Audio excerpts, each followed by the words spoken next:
we all knew that when this takeover happened that there was going to be a lot of controversy about it with all the issues in Saudi Arabia for human rights, etc. But when the takeover happened, that was hit with sheer delight from Newcastle United fans, because it's all we wanted for years and years was for someone to come and rescue us, get us out of the Mike Ashley era, and actually have some positivity back at Newcastle United. It's what we all wanted. And when it was the Saudi Arabian consortium, PIF, Amanda Staveley, me, Dad, etc., we were delighted. We were over the moon. People dressing up as Arabs and things like that. We remember the takeover day and the days after around St James's Park. It was a fantastic place to be. Everyone was bouncing. Now, we all said that at the time, and we still say to this day, that football and politics need to be completely separate. It's a non-issue for me. Now, we know we're not stupid as Newcastle United fans. We're not stupid as to what's going on around the world. There's human rights issues developing in every single country you can think of. There's human rights issues in the UK. You know, homeless people treated like shit. You know, the veterans of war just left on the streets. Those are human rights issues. But nobody bats an eyelid to that. It's because Newcastle United have suddenly sprung from nowhere and are one of the top teams now around the world for financial backing, etc. Now, I know as well as anybody that as a Newcastle United fan, we must also face the criticism from people who are obviously challenging the human rights, etc., in Saudi Arabia. Now, we've got the Saudi Arabia friendlies coming up this weekend at St James's Park. A lot of fans have decided that they're not going. They don't want to watch the Saudi Arabian national side. But this is football, and football should be kept out of politics. We've got a demonstration happening again, you know, these Newcastle United fans against sports washing and all of this, which, by the way, is around a group of 4 or 5. They tried to demonstrate last season, and it was an absolute bollock up. It was a failure. There was 5 of them stood there with a flag. Nobody paid any attention to them. A couple of YouTube channels went and interviewed them. But for me, it was just a load of bollocks and a massive failure. Because we as Newcastle fans want to keep politics out of football and out of our football club. We are not stupid. We know that there is issues going on in Saudi. Of course there is. However, we can also help them learn. But also on the flip side of that, playing devil's advocate, we as the UK have no right to tell another country what their laws should be. And I've heard a lot of people speaking up for that and saying, well, you know, it's a completely separate country. They have their own laws. You must abide by their laws if you travel there. Now, do I think the laws are great in Saudi Arabia? Some of the laws they've got? Absolutely not. You know, 100% no. It's wrong. But are we right to tell another country what their laws should be? I don't know on that one. Let me know in the comments. Because what I'm finding is Newcastle United's name getting dragged through the mud constantly because of the issues in Saudi Arabia or the demonstrations that are going on regarding Saudi Arabia. Newcastle United get dragged into the muck because of that. But we as fans, we want to see success at Newcastle United. We are financially backed now. We have optimism back. We have ambition back. We have our club back, which is a very important thing for us as Newcastle United fans.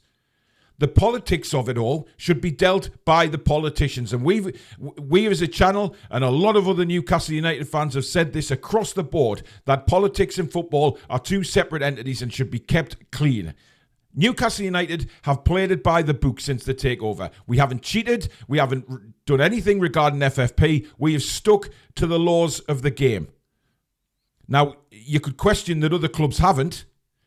But there's a lot of hypocrisy going on right now regarding all this Saudi Arabia stuff, okay? You look at the money that some of these Premier League clubs have made from Saudi Arabia, player sales to Saudi Arabia in the summer. You're talking millions upon millions of pounds. Now, where is the outcry from these demonstrators that, you know, the likes of Chelsea, etc., have made millions of pounds from Saudi Arabia purchasing their players? Where is the outcry? There isn't any. Chelsea are now about to, looks like they're going to announce a shirt sponsor, Riyadh Air from Saudi Arabia. Where is the outcry to this? Because I certainly, since it was announced, have seen not a jot of it. It's all aimed at our football club because of who we are owned by. And I've had enough of it, to be honest. It stinks. And these claim to be Newcastle United fans against sports washing. It's a load of tosh. It really is. And you've got somebody coming over. What's her name? Let's have a look. You've got somebody coming over from Saudi. Let's see. Lina Al Hathul, whose sister was jailed, in Saudi Arabia. Nothing to do with football. Nothing at all. But she's taken the judgment to come over and join this demonstration. And this other bloke, who... Adam spoke about him yesterday. I'm not sure if he's a Newcastle fan at all, this John Hurd guy. But he's brought up the hosting of international matches for Saudi Arabia at our stadium as a bridge too far. He also, had a dig at Alan Shearer not very long ago. He also said, through these internationals, this regime is being allowed to use our city, use Newcastle United's ground as a giant billboard to deflect attention away from the crimes against Lena's sister and the rest of them. No, they're not. That's politics, right? There's politicians in this world to deal with that, not a bloody football club. Now, John Hurd, I was standing not far away from you, actually, when you tried your last demonstration.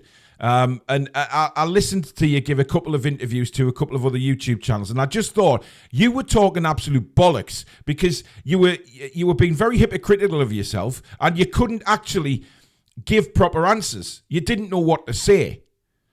And I stood right next to you while you were giving these interviews, and I was going to try and ask you to come on here yourself, but then I just laughed and thought, this is a bloody joke. This is all about politics, which should be kept away from football. Quite frankly, Newcastle United is our football club, right? Football is the life and breath of people in Newcastle. It's the life and breath of people around the country, around the world. Football is a just incredible sport, and we love supporting it, and we love what it gives us. But one thing we do is we love the takeover because of what has happened in the past. Now, as I said before, we are not stupid. We know what goes on in Saudi. We know that. But do we agree with the laws? No. Are we to tell them how to run their country? That's up to you to decide. But demonstrations that you're having should be outside of Parliament and things like that. Get the politicians to do stuff with Saudi. But they won't. They won't do it. Because you know why? Because of the money Saudi put into the UK. There's lots of deals goes on with Saudi Arabia. And listen... Jordan Henderson took a lot of hammer for going out to Saudi Arabia and then said it wasn't about money. I don't believe that for a second. But what he did say was he'll try and make a change out there and try and get people to understand, about the LGBTQ community and things like that. There's nothing wrong with that. Saudi can learn from us. We can learn from Saudi on certain things. There's nothing wrong with trying to help other countries. But to try and tell them what the law should be, that is politicians, not football clubs.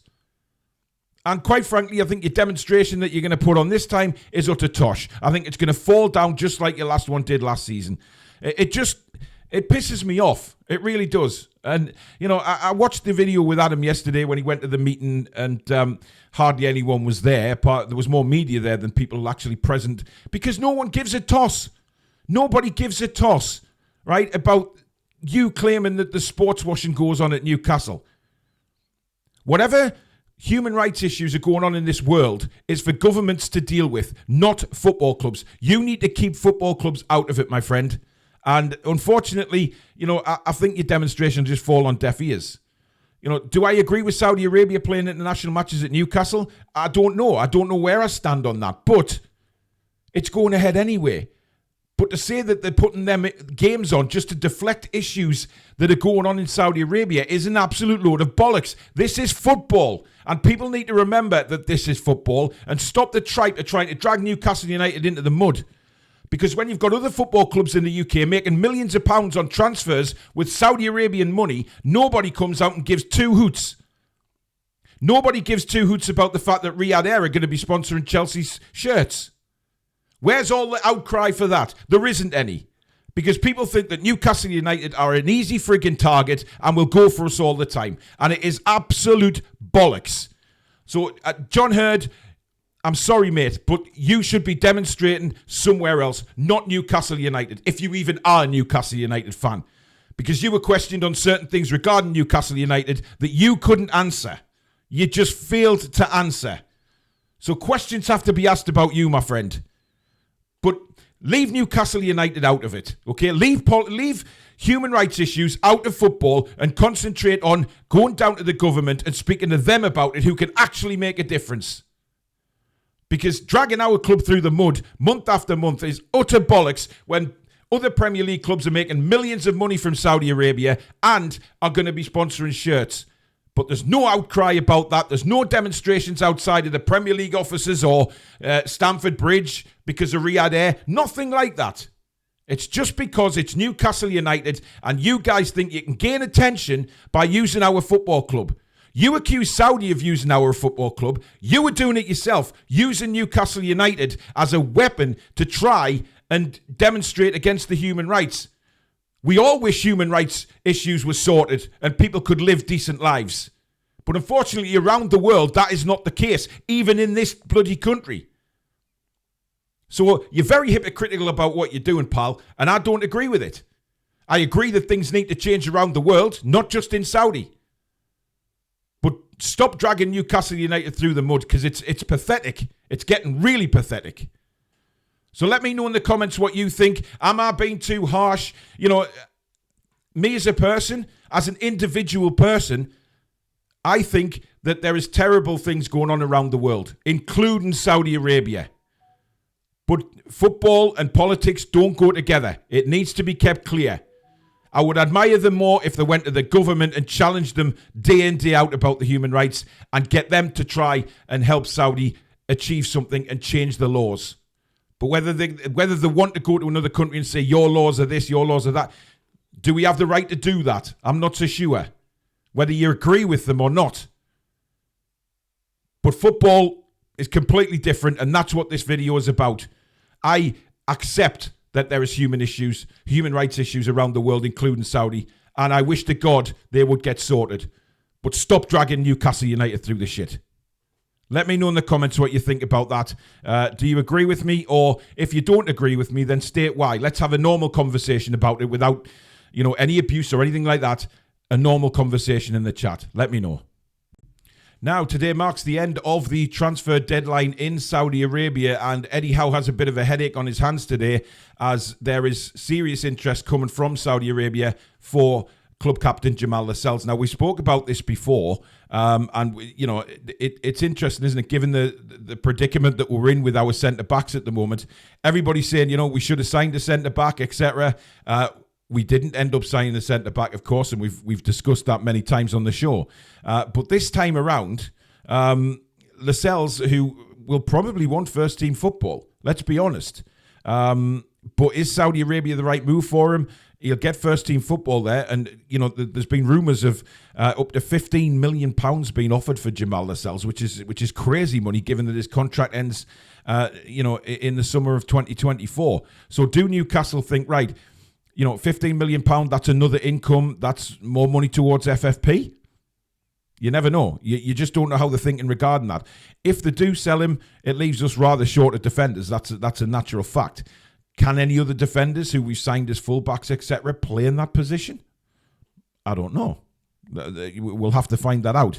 But at the moment, Jamal Lascelles, the reports are that Eddie's got a bit of a headache. He doesn't want to let him go, but he also understands that Jamal will want first-team football. His contract ends at the end of next season. He can leave for nothing. Do Newcastle get a £15 million or whatever it's rumoured to be through the door, which will go towards FFP? Because, we've been challenged by the FFP system all the time. And is this now a time where we need to change? Where, we get the money in and we concentrate on, the next transfer window thinking, right, we've got some income here. We can bring another player in. Can we last till January if we sell Lascelles, given our injury situation?